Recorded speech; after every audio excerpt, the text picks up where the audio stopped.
Le main event de l'UFC 313, Alex Pereira, Magomed Ankalaev.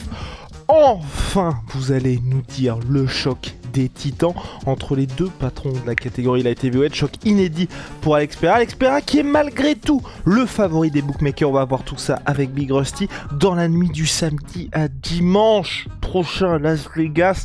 Gros choc. Quoi qu'il arrive après, Alex Pereira ira chez les poids lourds. La question qui se pose, c'est ira-t-il la queue entre les jambes, entre les jambes, ou en tentant de devenir champion dans 3 catégories différentes et en étant porteur de la ceinture des moins de 93 kg. C'est parti, générique. Soit. Les gars, la preview de l'UFC 313, Alex Pereira, Magomed Ankalaev, est présentée par nos gars sûrs de chez Winamax. Et comme d'hab, ça se passe chez eux. Alex Pereira, favori, cote à 1,76. Magomed Ankalaev, outsider, cote à 1,92 pour le title fight. Eh bien, par exemple, vous mettez 20 € sur monsieur Alex Pereira et vous repartez avec 35,20 € en cas de victoire du champion. Avec le code LASSUR10, vous avez posé 100 €, vous avez 100 € de bonus, plus 10 € supplémentaires avec le code donc LASSUR10, et donc ça vous fait 210 € pour parier. Et je ne le rappellerai jamais assez, les jeux d'argent sont strictement interdits aux mineurs. Les paris sportifs doivent rester un jeu et ne permettent pas s'enrichir et ne sont pas non plus une substitution au travail. Donc si jamais vous avez des problèmes avec ça, les gars, gardez le contrôle, j'insiste là-dessus. Gardez le contrôle, place à l'analyse. La cote est à 1,76 en faveur d'Alex Pereira, 1,92 en faveur de Magomed Ankalaev. Je trouve ça très intéressant, c'est qu'au fil des mois, on est passé d'un Ankalaev favori à désormais Alex Pereira de peu, mais favori contre Ankalaev, qui est sur le papier, je trouve, le plus gros choc on va dire le plus gros test de sa carrière, tout simplement. Ouais, je suis pas étonné non plus que ce soit aussi serré, mais on va en parler de toute façon. Là, on va avoir tout loisir là dans les minutes qui viennent. Mais en fait, c'est vrai que comme la fameuse menace de takedown, en réalité, on a beau avoir un mec qui se finit en ALAF et qui vient du Daghestan.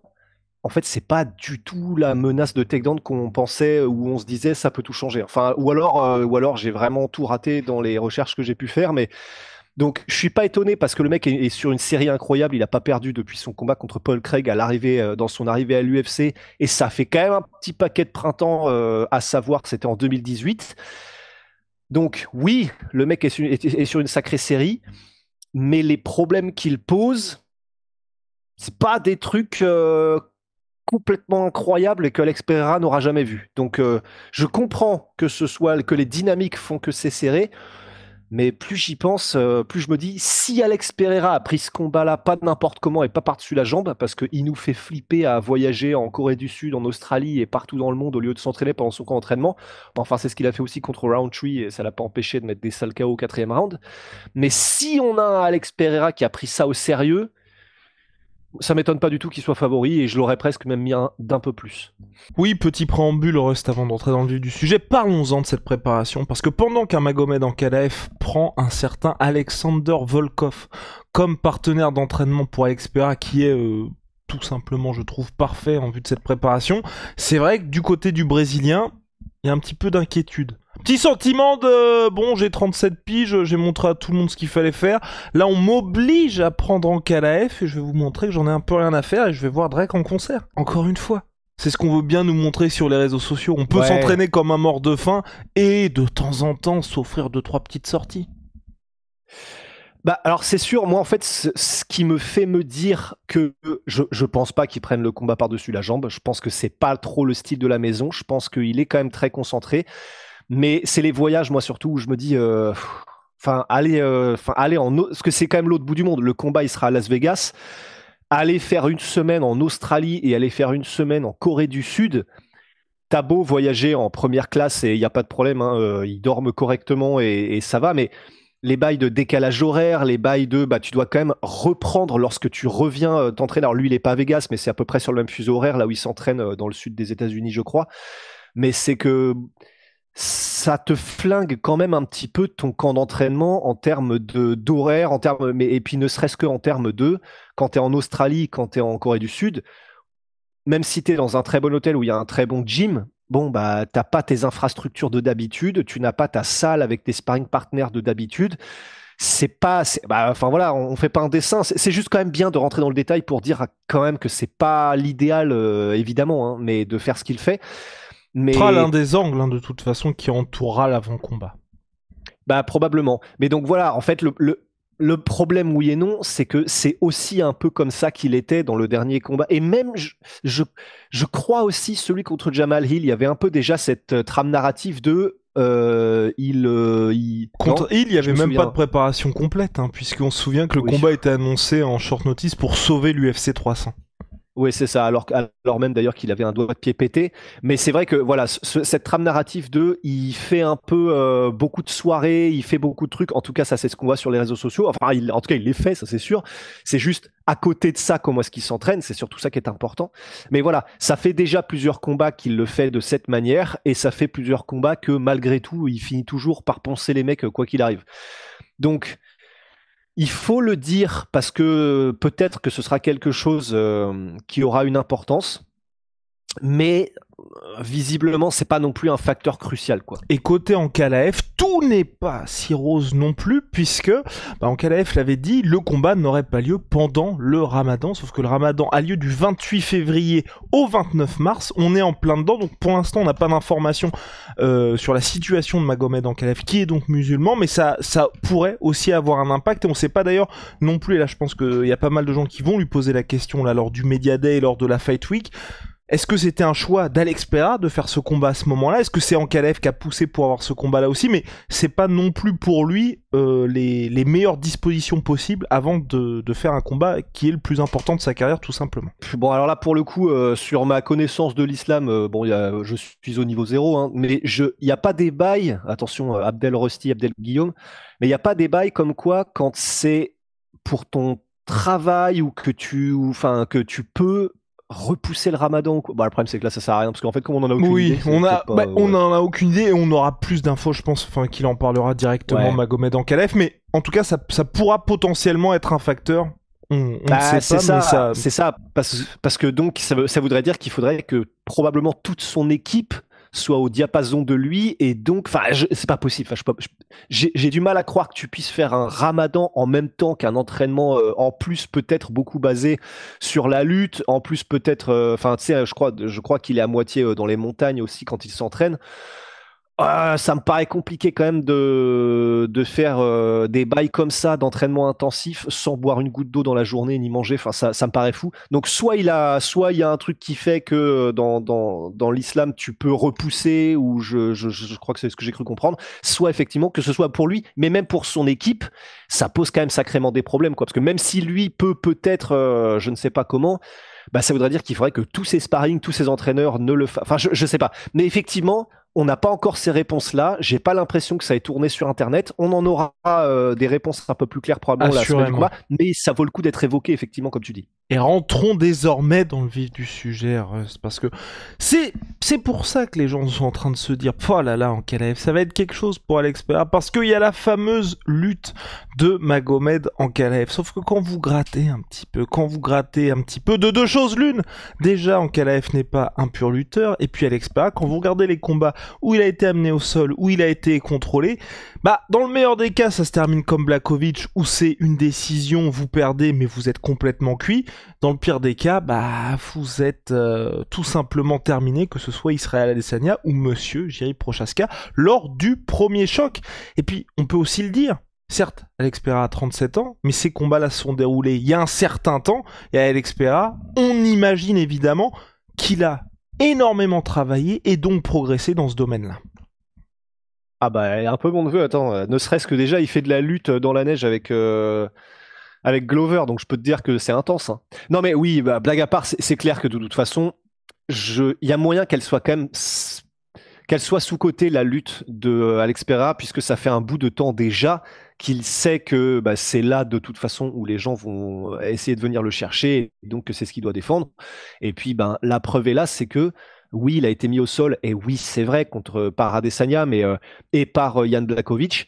Mais enfin, une fois au sol, personne ne peut rien faire. Et tu ne fais que repousser le moment où il va se relever, et Bah, c'est comme essayer d'étrangler un bout de métal, en fait, visiblement, Alex Pereira. Mais Mais... il y a quand même ce petit, c'est ce truc qui me fait un peu flipper à la différence des autres, c'est vrai que les trois précédemment nommés n'ont pas le Grand Pound des enfers qu'a Ankalev.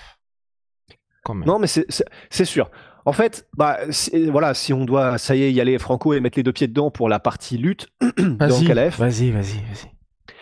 Alors, c'est vrai que déjà, il faut rappeler que quand tu vas regarder sur les stats UFC de Magomed Ankalaev, sur le site ufcstat.com, c'est vrai que déjà, il a 0,92 takedowns toutes les 15 minutes. Donc, faut se dire que c'est pas, voilà, c'est pas un Khabib, c'est pas un Cain Velasquez, c'est pas un Georges Saint-Pierre. C'est un gars, je crois que j'avais fait le calcul, j'avais juste compté quoi, mais je crois que sur ses 14 combats à l'UFC, il a 10 takedowns, et c'est ce qui donne cette moyenne. Ça vous donne une idée. Alors, il en a pas tenté, il en a pas tenté beaucoup non plus. Il a une précision de takedown qui est à 30%, ce qui est pas fifou non plus. Ça veut dire que c'est pas quelqu'un un peu à la Georges Saint-Pierre qui, quand il tente un takedown, c'est qu'il a vu le bon moment, c'est du timing, et comme ça, il profite d'un déséquilibre et il met les mecs au sol à chaque fois ou presque. C'est déjà, il faut savoir qu'Ankalaev, il met quasiment jamais de takedown à l'ouvert, c'est-à-dire où il va un peu, les mecs sont à distance de kick ou quoi, boum, il se jette dans les jambes et il met des takedowns, des double legs, des trucs comme ça. Quasiment tous les takedowns qu'il a mis dans sa carrière UFC, soit il a profité d'un coup que mettait le gars, donc par exemple Volkanos Demir, c'était un low kick, il l'a attrapé, il l'a mis au sol. Contre Nikita Krylov, c'était je crois un coup de pied retourné, un spinning back kick, et ben il l'a chopé à ce moment-là, il l'a mis au sol. Contre Johnny Walker, c'est Johnny Walker lors du le premier ou le deuxième combat, je sais plus lequel, mais il veut lui mettre un coup de genou sauté, ça passe à côté, et ben il le chope dans la redescente et il le met au sol comme ça. Les autres takedowns qu'il a mis, c'était des takedowns à partir du clinch contre la cage. Le seul takedown, alors il y en a peut-être que j'ai loupé parce que je les ai pas tous vus là, les 10 de sa carrière UFC, mais le seul où que j'ai vu où il partait d'un peu plus loin et où il mettait le gars au sol, c'était contre Jan Blachowicz, mais au 4e round où Jan Blachowicz était déjà complètement cramé. Mais ce qui était quand même, déjà... et on y reviendra juste pour le striking, moi ce qui m'impressionne avec ce takedown contre Jan Blachowicz, c'est qu'il le fait à ce moment-là alors qu'il a plus de jambes. Et qu'on verra aussi ça, on en reparlera dans le striking, mais c'est impressionnant parce que de se dire que Pereira évidemment va aussi chercher à détruire la jambe de monsieur Ankalaev, mais c'est pas parce que le mec n'a absolument plus d'appui qu'il reste pas dangereux pour autant. Rusty. Bah c'est clair, parce que malgré tout, quelqu'un qui a un bon coup d'œil, il l'a partout. Et c'est vrai que c'est pour ça que c'est presque étonnant qu'il tente pas plus de takedown, parce que je pense qu'il aurait un super timing sur les takedowns, parce que c'est un contreur prédominamment en striking en KLF. Et quelqu'un qui a un aussi bon sens du timing et qui a un aussi bon coup d'œil pour ce qui est du striking, bah c'est sûr que s'il voit les trucs venir en striking, il pourrait changer de niveau et découper les mecs aussi. Et pourtant, c'est vrai qu'il ne le fait pas. Mais donc, en tout cas, contre Blachowicz, voilà, c'est vrai que il a senti le moment où il pouvait plonger dans les jambes. Même s'il a les jambes éclatées, il reste extrêmement explosif quand même. Il est très rapide en KLF. Et donc, qui dit très rapide, dit que tu es très rapide partout. C'est-à-dire que si tu veux plonger dans les jambes, tu es très rapide aussi. En striking, tu es rapide, etc. Donc, c'est vrai que c'est presque étonnant qu'il n'ait pas voulu mettre plus de takedown que ça. Mais après, la raison, elle est simple. C'est tout simplement que jusqu'à maintenant, il a réussi à faire à tout le monde ce qu'il voulait faire debout. Donc, ou presque, mais c'est pour ça. Il a des mains qui sont tellement lourdes et il fait tellement mal sur chacun de ses coups que il n'a jamais ressenti le besoin d'aller au sol avec qui que ce soit, puisqu'il sait que c'est debout, généralement, qu'il fait la différence. Parce qu'on va quand même y revenir pour les low kicks, hein, parce que comme tu l'as dit, il y a quand même un précédent Blachowicz, et je dirais même, il y a un précédent tous ces combats, hein, parce que vous allez voir les stats, c'est quand même assez marrant. Mais en tout cas, voilà. Oui. Et qui échange aussi debout avec Rakic. Et là, vous êtes en train de vous dire, mais les gars, il n'en parle même pas. Mais de toute façon, pourquoi est-ce que vous parlez du sol? Puisqu'Ankalaev a dit qu'il n'irait pas au sol avec monsieur Alex Pereira. Nous ne sommes pas dupes, les gars. Ben, non seulement on n'est pas dupe, mais lui-même il n'est pas dupe visiblement, puisque lui-même a... Alors ça peut être des mind games, des jeux psychologiques, hein, mais de la guerre psychologique, mais en tout cas, il a effectivement dit pendant un sacré bout de temps qu'il mettrait KO Pereira, qui resterait debout avec lui. Lorsqu'il y a la fameuse vidéo où Glover et Alex Pereira sont en train de faire de la lutte dans la neige pieds nus, eh ben, le commentaire de Ankalaev, c'était « Prépare-toi à faire ça pendant 25 minutes ». Bon, ils font que de la lutte dans la vidéo, donc je pense qu'il n'y a pas de secret sur ce qu'il voulait dire par là. Mais donc, voilà, peut-être que déjà, on commence à se dire qu'on va mixer. Et bon, il aurait raison. Il aurait raison, bien évidemment, Calef, de mixer. Enfin, là, ce serait stupide que de vouloir rester debout avec Alex Pereira uniquement sans même avoir la menace des mises au sol, puisque rien que la menace des mises au sol, après des tentatives, même si elles ne marchent pas, ça peut déjà mettre un doute dans l'esprit de l'adversaire qui fait que tu changes d'une dynamique de combat. Donc il aurait tort de s'en priver. C'est juste que personne n'y croyait trop quand il disait qu'il allait rester. Ah, et après il peut le faire, hein, on va voir, mais... Et même si du côté de Dankalev, évidemment, il va avoir tout intérêt à mixer, mais par rapport au combat précédent, il y a énormément de danger du côté d'Alex Pereira, et même quand il tentera ses amener au sol, il faudra faire attention à ne pas se prendre un énorme genou dans la geôle. Pour ce qui est du clinch contre la cage, c'est assez... Finalement, c'est pareil, c'est relativement rare que ce soit lui qui initie des grosses phases de clinch. Il le fait parfois, mais pas autant qu'on pourrait le croire avec le fait que normalement c'est Ankalaev, qu'il est dagestanais, etc. Mais quand il t'amène le dos contre la cage, déjà, c'est ce qu'il veut faire, c'est-à-dire que c'est quelqu'un qui met la pression en Ankalaev, qui veut te mettre sur le reculoir pour te mettre le dos à la cage, puisque quand tu as le dos à la cage, soit il a donc la possibilité de mettre en avant son anglaise, puisque tu peux plus faire des gros retraits de buste, etc. Tu es verrouillé le dos contre la cage, et donc c'est ce que veut Ankalaev. Et il y a aussi le côté, donc quand il veut, il peut rentrer en clinch, puisqu'il réussit. Il a réussi beaucoup de mises au sol à partir du clinch, et il les préfère comme ça. Donc, il y a aussi cette partie clinch contre la cage. On va voir ce qui se passerait contre Alex Pereira, mais c'est là où il est bon, et où il peut utiliser ça aussi avec pas mal d'avantages en Ankalaev, c'est le fait de mixer le clinch et les coups. Par exemple, c'est comme ça qu'il a mis KO Johnny Walker sur leur deuxième combat, c'est qu'il est arrivé en clinch, donc il a mis la main littéralement sur Johnny Walker en mode ça y est, on est parti pour un petit peu de phase de préhension, etc. Et en fait, boum, il est revenu dans la phase de transition avec un énorme bras droit qui a donc mis KO Johnny Walker.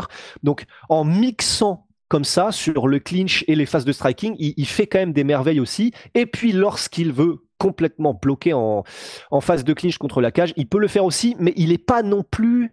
Enfin, c'est pas non plus... il n'est pas imbattable là-dedans, il se fait retourner, les gars s'en sortent quand il les a mis le dos à la cage. Enfin, c'est pas... Quand Ankalaev te prend en clinch et te colle contre la cage, c'est pas ah merde, ça y est, c'est terminé. Enfin, c'est pas comme quand Khabib te met au sol ou un truc comme ça. C'est en mode bon bah voilà, on entre dans une phase du combat. Faudra se méfier quand on sort juste du clinch parce que ça, il aime beaucoup le faire de mettre des coups en phase de transition. Mais voilà, même en clinch, donc là on a parlé du sol, il met du grand and pound de l'enfer, faut faire attention. Mais les takedowns ne sont pas aussi faciles qu'on pourrait le penser pour lui. Le clinch, oui, mais il n'est pas non plus surpuissant là-dedans. Les mecs s'en sortent, les mecs le retournent. Il n'a pas forcément un gros avantage de puissance non plus là-dedans. Donc, il y a, oui, tous ces éléments du MMA qu'il peut mettre en place en Ankalaev, mais pour l'instant, c'est pas non plus comme si on avait vu de sa part un énorme différentiel où on se dit, putain, ça y est, si ça va là ou là, c'est terminé pour l'adversaire. Donc c'est motif d'espoir pour Alex Pereira malgré tout. Malgré tout. Et on va passer au striking. Tout là, selon toute vraisemblance, à part des contres en anglaise et puis ces combinaisons, ça a l'air très compliqué pour Magomed Ankalaev. En fait, c'est ça. Alors, déjà, pour la partie, il faut qu'on s'en débarrasse parce que la partie low kick, en fait, j'ai été juste par acquis de conscience me dire, ok, donc ça veut dire que tout le monde sait que comme il mise beaucoup sur son anglaise en Ankalaev, ça veut dire qu'il a forcément un peu plus de poids sur sa jambe avant et donc une garde un peu plus écartée, comme tous ceux qui ont une emphase sur la boxe anglaise en MMA, etc. Et donc que c'est plus susceptible au low kick. Alors oui, ça tout le monde le sait. Et en gros, du coup, j'ai été voir, est-ce que tout le monde en a profité ? Ah bah putain que oui, mais c'était le buffet. Et vous allez voir, c'est même assez marrant puisque vous savez, il y a sur les stats de l'UFC, tu as les pourcentages de frappe à la tête, frappe au corps et frappe aux jambes. Sur tous ces derniers combats, et c'est rarissime, hein, sur tous les derniers combats d'Ankalaev, voici les pourcentages que ses adversaires ont eu en termes de frappe. Donc là, si on remonte un peu plus il y a longtemps, Magomed Ankalaev contre Thiago Santos, 50% des coups signifiants, des significant strike, il y a un truc en français, je sais plus comment on dit, coups significatifs. Frappe significative. Arrête ça, c'est bon, ça va. Hein. Donc, contre Thiago Santos, 50% des frappes significatives, c'était des low kicks. Contre Alexandre Rakic, 64% des frappes significatives de Rakic, c'était des low kicks. Contre Jan Blachowicz, 45% des frappes significatives de Jan Blachowicz, c'était des low kicks. Attendez, c'est pas fini. Hein. Contre Johnny Walker, 64% des frappes significatives, c'était lors du no contest, c'était des low kicks. Contre Johnny Walker, combat numéro 2, là on a atteint quand même un sommet, c'est assez... Bon, il n'y a pas eu énormément de coups, mais quand même. 79% des frappes significatives qui ont été mises par Johnny Walker, c'était des low kicks. Attendez, on n'a pas encore fini, j'arrive. Volkanos Demir, 45% des frappes significatives, c'était des low kicks. J'en ai encore un petit. Anthony Smith, ça il fait baisser la moyenne. 38% des frappes significatives, c'était des low kicks. Et ça, c'est tous ces derniers combats. Donc si j'ai fait attention au truc, je crois que le minimum, c'est 38% avec Anthony Smith. Ça veut dire que tout le monde se régale sur les jambes de Ankalaev. Et alors oui, comme tu l'as dit, malgré le fait qu'il a pris très très cher, il a quand même réussi à utiliser ses jambes pour mettre les takedowns contre Blachowicz au 4e round, ce qui était assez impressionnant, d'autant plus qu'il part de loin et qu'il le fait à l'ouvert. Mais avant ça, c'est clair que c'était panique à bord. C'est-à-dire que dès le 2e round, il tombait. Puis il y a en plus le petit truc de se prendre les low kicks de tout le monde et se prendre ceux d'Alex Pereira. En plus. Et d'autant plus que là, on a commencé la partie striking par les low kicks parce que c'est vraiment, vraiment une partie cruciale de ce combat-là. Mais on va aussi effectivement parler du fait qu'il est gaucher Ankalaev et qu'il aime bien ça, les gauchers Alex Pereira, malgré tout. Mais donc, effectivement, il y a eu ça, il y a eu...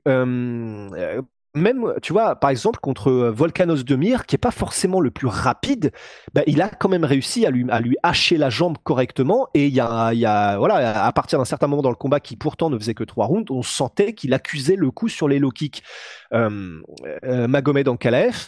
Et bah, tout le monde en a profité et ça fait une vraie différence dans le combat, puisque même s'il a un mental de fou furieux et donc il peut revenir comme il l'a fait contre Blachowicz, ça l'handicape beaucoup. Ça handicape ses mouvements malgré tout, ça handicape son explosivité malgré tout, et puis ça le déséquilibre. C'est-à-dire que c'est quelqu'un qui utilise beaucoup son anglaise.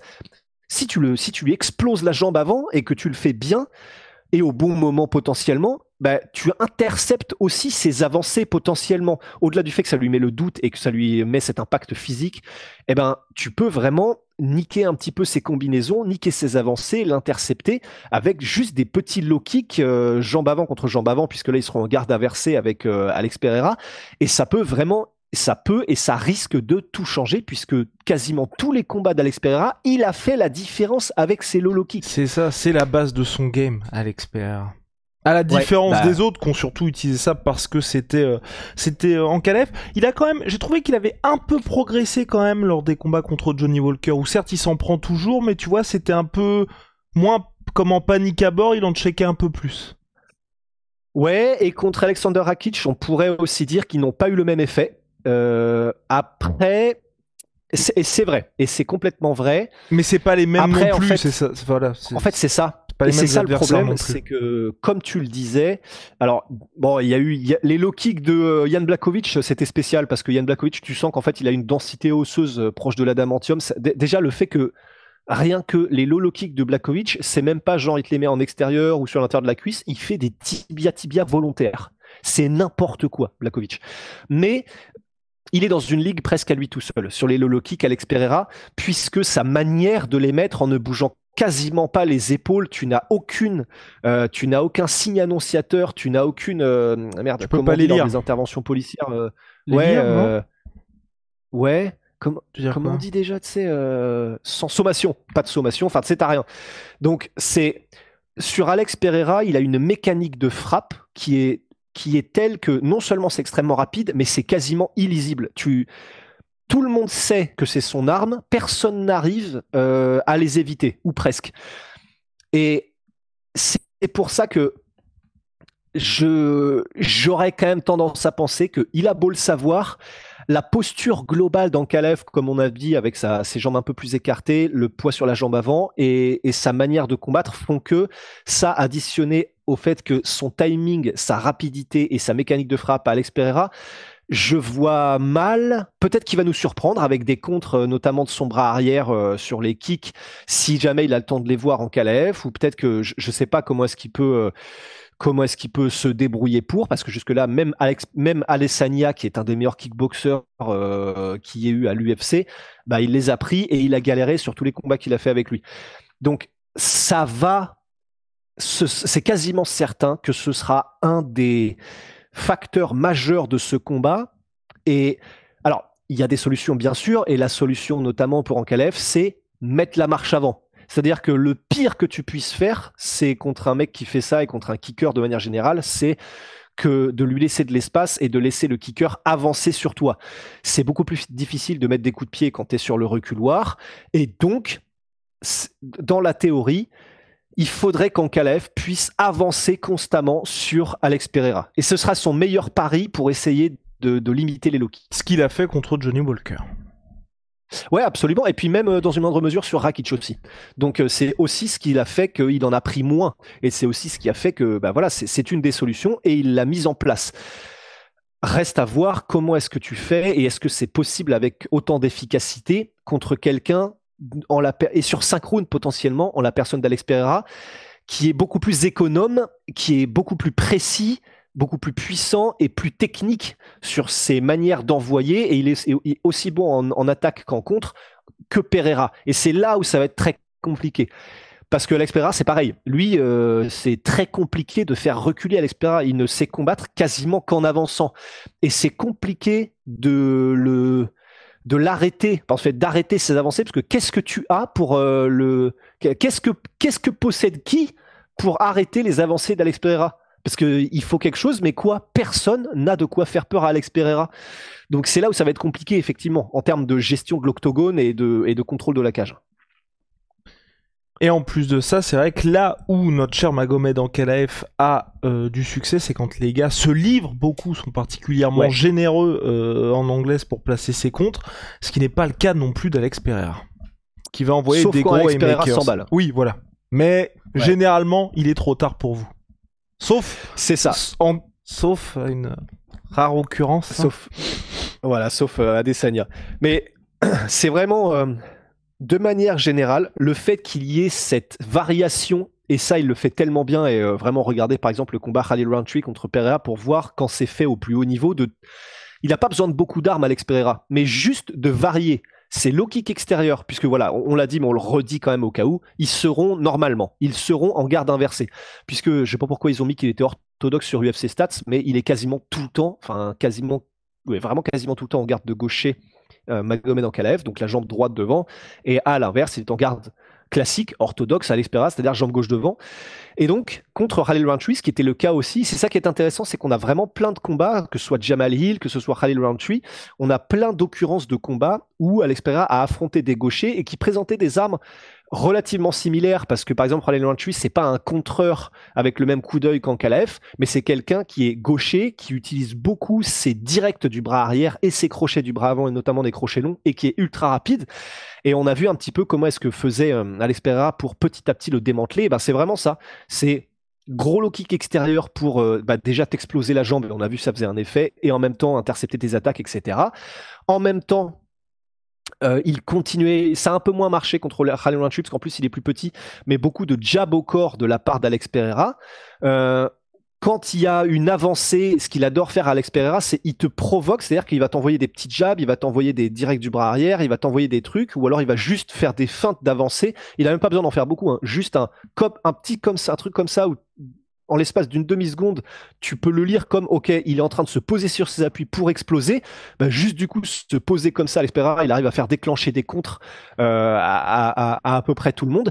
Mais avec simplement des armes comme le jab au corps, son low kick extérieur, des directs du bras arrière et son crochet du gauche, juste en variant ça et en variant les niveaux constamment, il peut te dépasser parce qu'il est tellement précis, il a tellement un bon coup d'œil et il sait tellement exactement quand et comment frapper que simplement ça marche et ça a marché contre à peu près tout le monde tellement c'est fait avec maîtrise.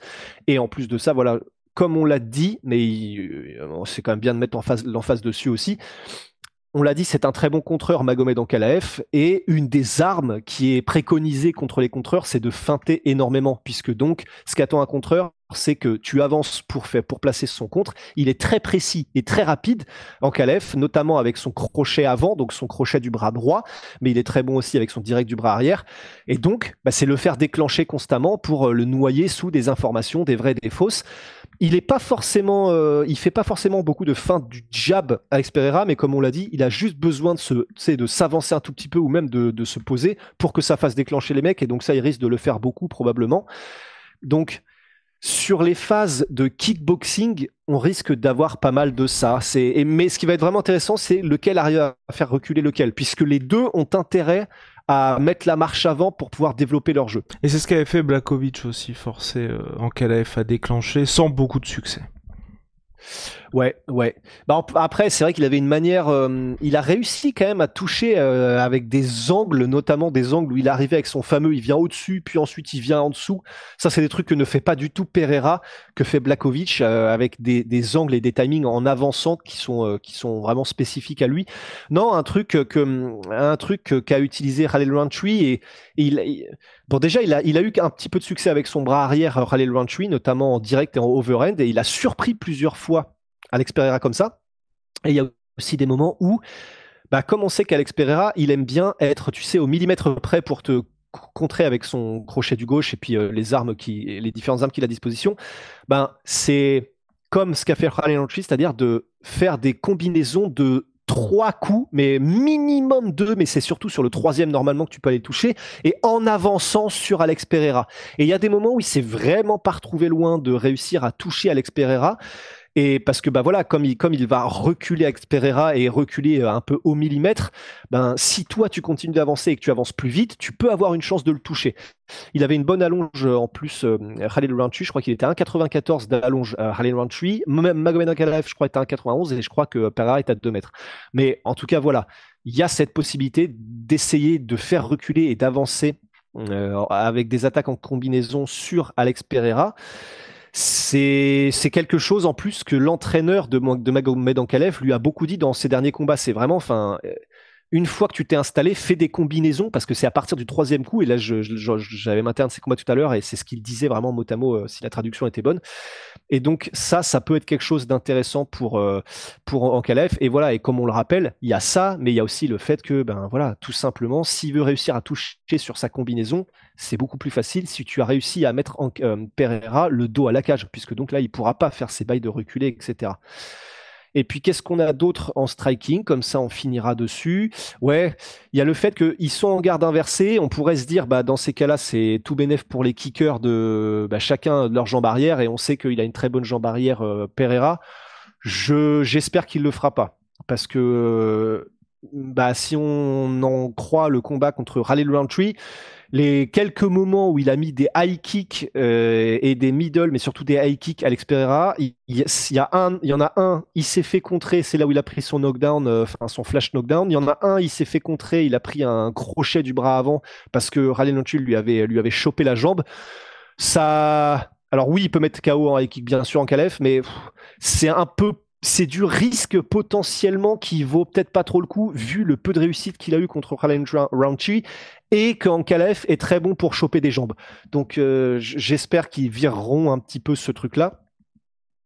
Donc voilà, ça c'était pour les kicks. Et puis sinon, qu'est-ce qu'on a d'autre? Ouais, voilà, les grosses beuges de Alex Pereira. Ah ouais, intéressant aussi, c'est le fait que comme on sait que ce qu'il veut placer majoritairement, c'est son gros bras arrière, Magomed Ankalaev, c'est tout simplement de constamment, pour Alex Pereira, tourner sur sa gauche à lui, pour constamment diffuser l'efficacité quand il la lancera du bras arrière, puisque donc, s'il est et ça, c'est un truc qu'a fait. C'est Walker et Blachowicz, voilà, qui l'ont fait contre Ankalaev. Et Pereira lui-même l'a fait contre Khalil Rountree, justement parce que c'était à chaque fois les mêmes configurations, de constamment, pour Pereira, se décaler vers la gauche, et quand tu affrontes Ankalaev, se décaler vers ta gauche, pour, comme ça, voilà, quand il veut mettre un gros bras arrière, toi, tu es déjà parti de la ligne d'attaque, et dans le bon sens, puisque tu es donc dans son angle mort. Donc, il y a se décaler vers la gauche. Et puis voilà, comme on l'a évoqué aussi, ne jamais s'emballer pour Alex Pereira, puisque c'est là où il peut faire des bêtises et où il jette quasiment sa défense par la fenêtre. Et c'est là où il peut se faire toucher salement contre un gars qui reste rapide, même s'il sera un peu blessé. Donc, il faut absolument qu'il reste méthodique du début à la fin et qu'il fasse très attention à ne pas s'engager n'importe comment Alex Pereira, même s'il a l'avantage. Mais carré dans l'axe. Bon, ouais. C'est parti les gars, vous le savez, los pronostics.fr, c'est là que vous pouvez tenter de devenir le meilleur pronostiqueur, mais c'est là aussi maintenant qu'avec Rusty, on va balancer nos ultimes bafouilles. Qui, selon nous, va s'imposer dans le main event de l'UFC 313? Ça faisait longtemps qu'il n'y avait pas un combat pour le titre aussi attendu. Ouh. Les gars, je sais pas, mon cœur balance depuis que ça a été annoncé entre, d'un côté, elle a raison, qui a envie de me dire quand même Ankalaev, parce que Adesanya, Blachowicz, Prochaska, ils ont tous réussi à amener au sol Pereira, ils ont tous réussi à le contrôler. Et je ne peux pas me dire qu'Ankalaev n'y arrivera pas non plus. Mais à chaque fois, Pereira s'est relevé aussi. Donc j'ai envie de dire parole à la défense. Vas-y. Tout ça pour rien? Bah oui, tout ça pour rien, parce que ça change tout le temps. Parce que d'un côté, tu vois, je me dis aussi, si on est en gros, ce que je me dis paradoxalement, c'est si dans les 2 premiers rounds, le combat se termine, je pense que c'est Ankalaev qui s'impose par soumission ou par ground and pound. Si par contre le combat dure, ça veut dire qu'Ankalaev n'a plus de jambes, et s'il a plus de jambes, je pense qu'il a... Enfin, face à un mec comme Pereira, où tout son game est basé là, je pense qu'il se fait terminer, et qu'il se fait terminer vraiment salement. Sauf que, le début, quand les mecs ne seront pas en sueur, quand Ankalaev se dira, bon bah c'est bien Twitter, c'est bien les déclarations choc et tout, mais faut quand même réussir à avoir le contrôle, lui faire mal and co, il l'a déjà fait, il peut le faire, et j'aurais quand même très peur pour Alex Pereira, tu vois. Parce que, même s'il survit à chaque fois, c'est pas comme si on était dans une situation où tu vois, on voit juste que le temps passe et que le mec dit bon bah on va se relever, le prochain round je vais réussir à le finir. Contre Blachowicz, il y a quelques moments on était en train de se dire oh putain c'est chaud, et contre Adesanya, oui il y avait pas danger, mais c'était quand même hyper surprenant de voir un Adesanya qui n'avait jamais fait ça de sa carrière tout court réussir à prendre possession du round de cette manière-là aussi. Non, c'est clair. Bah c'est effectivement il y a malgré tout une forte possibilité très forte possibilité qu'Ankalaev le mette au sol, hein, parce qu'on l'a dit, même si c'est pas son game que de venir et de, comme ça, au milieu de la cage, boum, de tenter un takedown et de le mettre, bah voilà, il est suffisamment... il a suffisamment d'armes, s'approcher, aller en clinch ou le mettre contre la cage pour le mettre au sol, ou alors faire un timing ou un truc comme ça, pour effectivement y arriver. Mais c'est... Je sais pas, bien évidemment, je peux me gourer, mais j'ai quand même tendance à me dire qu'il est tellement compliqué à naviguer, et il est tellement énorme, en plus de ça, le jour du combat, Alex Pereira, que c'est dur. Il y arrivera peut-être pendant un round, effectivement, parce que si Ankalaev met, et surtout à l'ouvert, c'est-à-dire pas contre la cage, si Ankalaev arrive à mettre au sol Pereira le dos au sol et qui n'a pas la cage pour s'aider à se relever, je pense qu'il y a moyen qu'il passe le round au sol sans trop de problèmes. Mais à quel point est-ce qu'il arrivera à soit faire du dommage, soit devoir déployer de la force et devoir se démener pour réussir à le garder au sol? Il y arrivera, mais à quel point est-ce qu'il va dépenser de l'énergie pour, et à quel point est-ce qu'il va réussir à, une fois qu'il y est, faire du dommage en Ankalaev? Bah ça, je sais pas. Je sais vraiment pas. Et comme tu l'as dit, bah j'aurais tendance à me dire que peut-être qu'il y arriverait le premier round, peut-être qu'il y arriverait le deuxième, mais j'ai du mal à voir Ankalaev le terminer au sol, et s'il n'arrive pas à le terminer au sol, ben il y a un moment donné où les takedowns ne marcheront plus parce que c'est énergivore, et à ce moment-là, que se passe-t-il, tu vois? C'est pour ça, moi je vois Pereira, je vois Pereira potentiellement par KO dans un des 2 premiers rounds, parce qu'il peut mettre KO tout le monde à n'importe quelle minute. Mais ouais, voilà, moi je vais dire KO Pereira, round 3. Putain.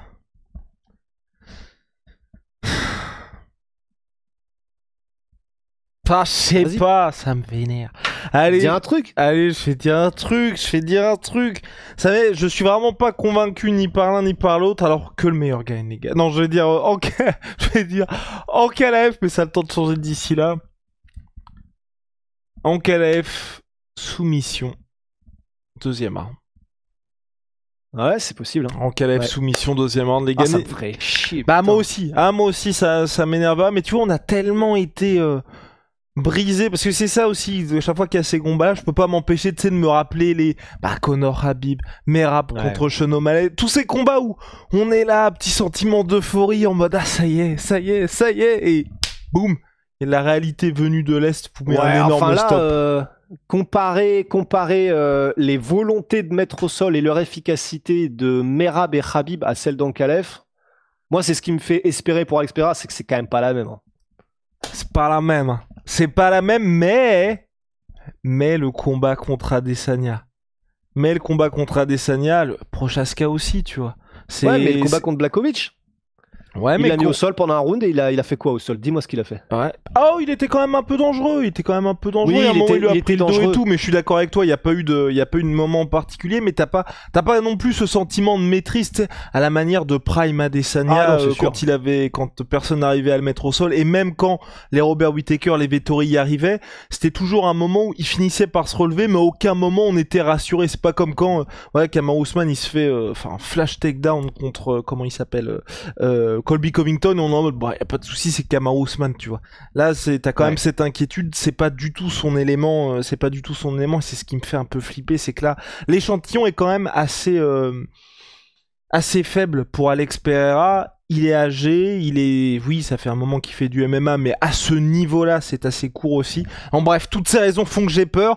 Je ne sais pas. Le flou, en tout cas, on compte sur vous pour aussi nous éclairer. On se retrouve évidemment très vite. Salut Rusty.